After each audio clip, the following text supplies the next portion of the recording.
All right. Um, Now I see 17 people, so it seems that all of you are joining us. Uh, we are including 18 people in the class session. But here again, remember in last session we take it as an introductory session introducing you to the syllabus. My voice is clear to you? My voice clear? I am recording it, right? Each session is recorded. Even if I do not do it, it will be recorded automatically. Don't worry.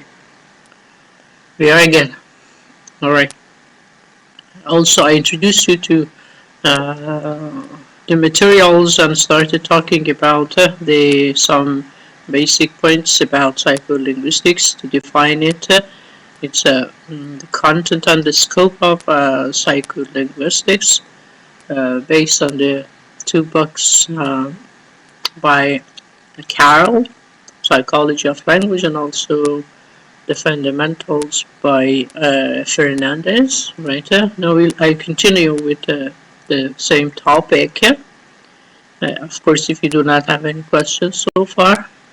And also, I remind you of the individual presentations you should take over. That is to find out articles in the scholarly journals such as FI Linguistics, okay, Psycholinguistics, and Journal of Cognition and the like. And I had some messages of some of you asking me to check the suitability of the article, and hopefully some could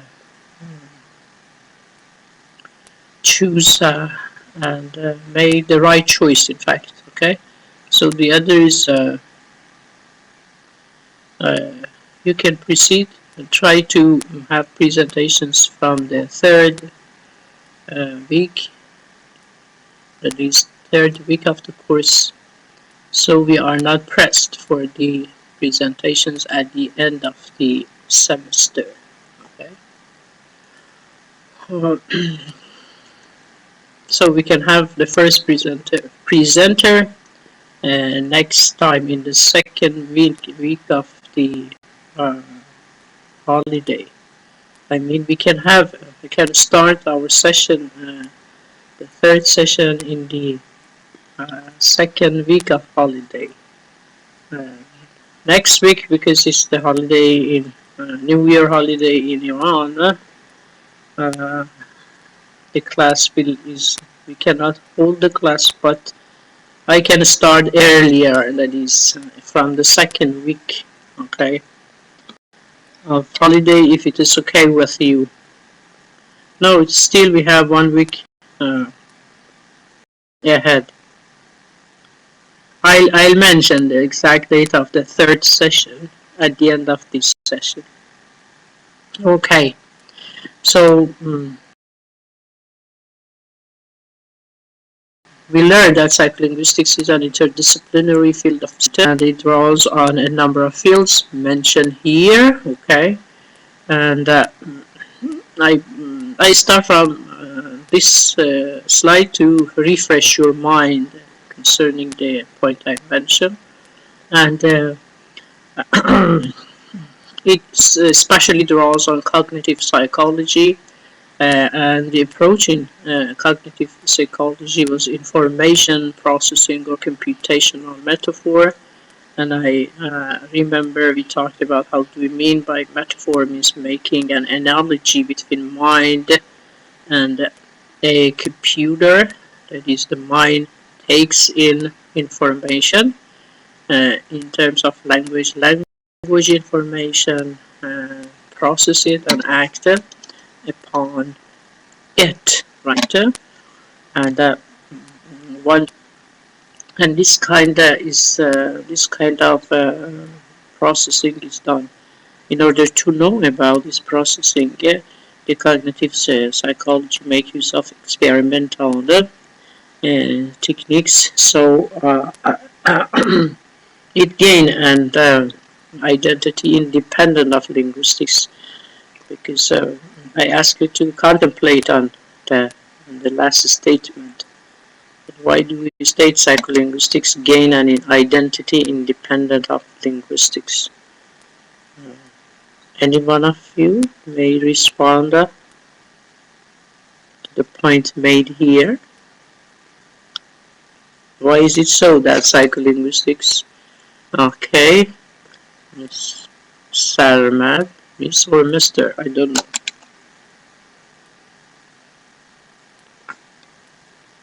Alright, go on. Muhammad Naeem Sarmat, if you have any response.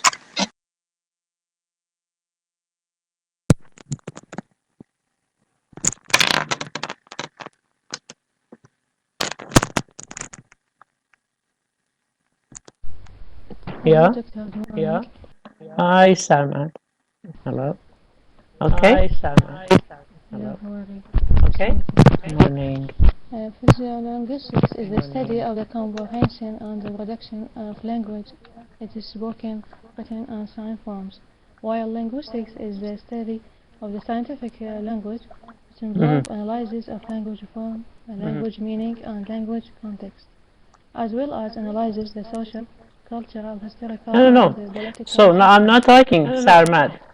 We are. My question is that why is it right to say psycholinguistics gain an identity independent of linguistics?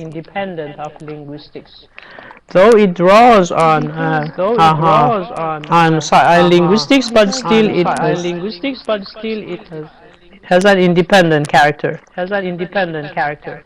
Yes, because psycholinguistics can help. It's more productive than linguistics because psycholinguistic studies is the psychological and neurological factors that enable human to acquire, use, understand. What aspects of language acquisition psycholinguistics focus on? We mentioned it from in the last section several times.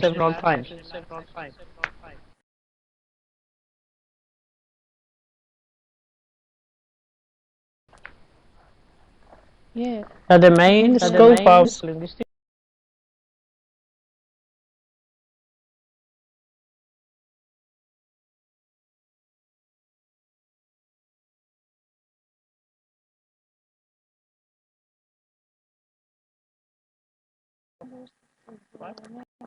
the main concern with the use of the psycholinguistic. Careful, alright, Sahad, right. Go on. Good morning, doctor. Morning. For the first question, the scope of psycholinguistics is the topic are problem solving, memory and What do you mean by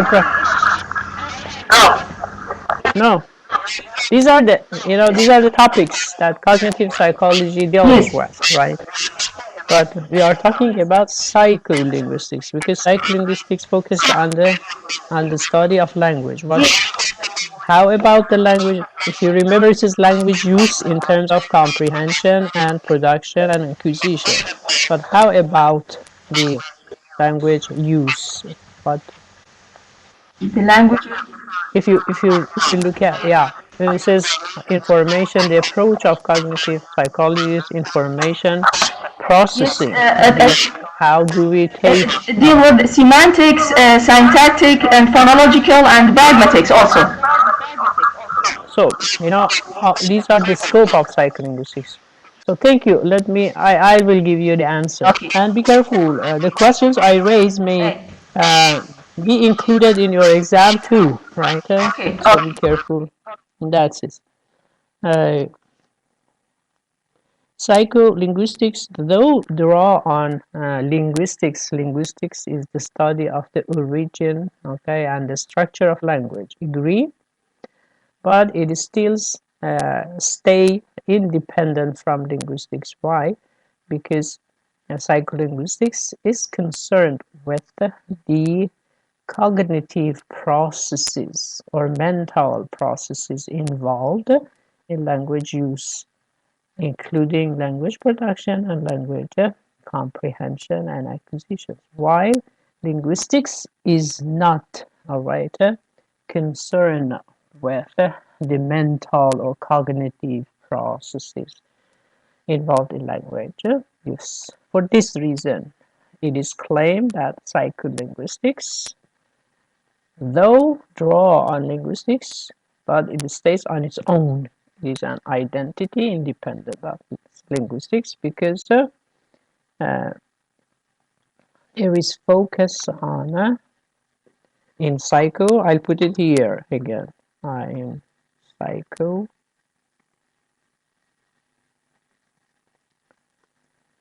Psycho is the abbreviation of psycholinguistics. In psycho, the focus is on the mental or cognitive processes involved in language use, and by language use we mean language comprehension, production, and language acquisitions. Clear?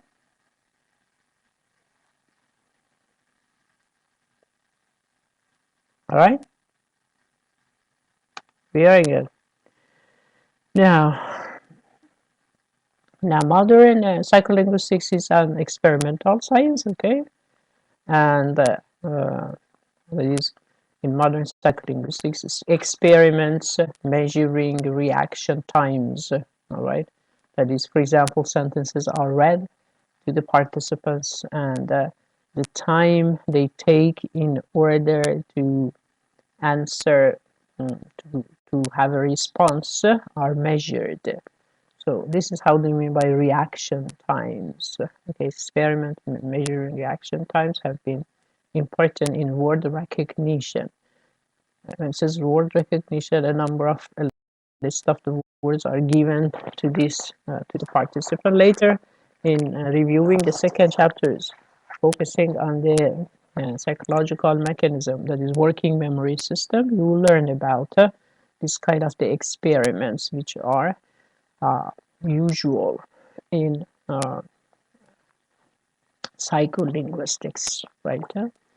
And psychologists try to break language processing into its components and show how these components relate to each other, all right? And psycholinguistics is concerned, again, re-mentioning that it's an integration of the field of psychology and linguistics. And now this is a new point about psycholinguistics. It consists of two questions, right?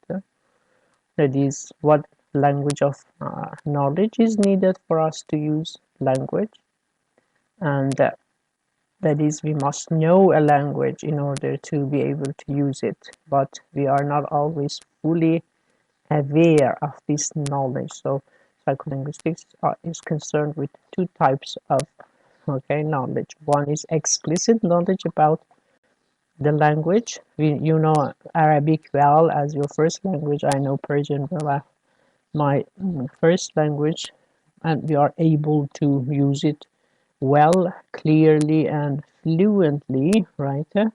But if we are asked to talk about the structure of the Arabic or Persian language, that is how the words come together in order to form phrases and sentences, we may not be able to do so because we are not aware of it, right? Psycholinguistics help us to, and that says to be aware of the language structure, all right, by knowing its component, right? So these two types of knowledge about the language with which the psycholinguistic is concerned are referred to as tacit knowledge and explicit knowledge, right? I'm sure you know about these ones. I hope, of course. And it says tacit knowledge, it refers to the knowledge of how to perform various acts, or in fact, unconscious knowledge, unconscious uh, knowledge. Sorry,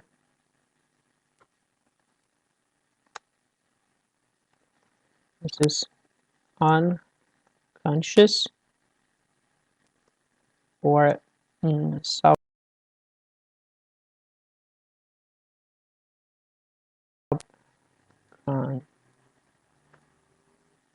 knowledge of language. Okay, unconscious or subconscious knowledge. On the other hand, explicit knowledge refers to knowledge of the processes or mechanisms used in these acts. Okay, it is like if you want to make a metaphor or analogy between language knowledge or language use and other skills such as driving. You are familiar. I don't know. Probably many of you know how to drive. Okay, so you have knowledge of driving regulations, and then you are able to drive a car without being conscious about the act of the driving. That is, you may not be able to explain how to use the gears. Okay, how do you speed up the car and the like. So if we again go back to language uses, we may distinguish between knowing how to speak and knowing what processes are involved in producing speech, right? And it is claimed that we agree that much of our linguistic knowledge is tacit rather than explicit. When it says tacit, it means we are not conscious about the processes involved in our language use in comprehension and production. That is, we cannot verbalize how we put the phones and phonemes together to form words, and then words into phrases, and then phrases into statement in order to articulate, that is to say, the meaning